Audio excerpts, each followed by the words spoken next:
work for a multimillionaire, and here's what I've learned so far. Part 12. He decreases his decision fatigue.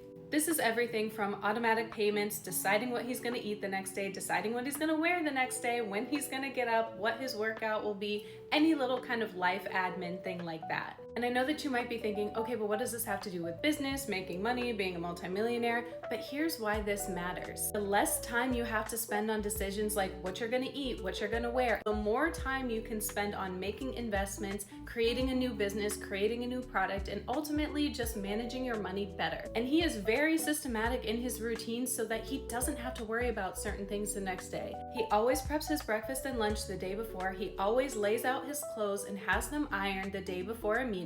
And he wakes up every single day at 4 in the morning to do Tai Chi. Now, clearly, I'm not saying that you have to do Tai Chi at 4 in the morning to be a multimillionaire. What I am saying is to have a set routine and have set processes in place so you don't have to spend your time thinking about certain things that ultimately aren't making you money. He reserves the majority of his creativity and his brain power for the things that actually matter and will make him money. He doesn't stress about whether he wants chicken parm or a tuna melt for lunch.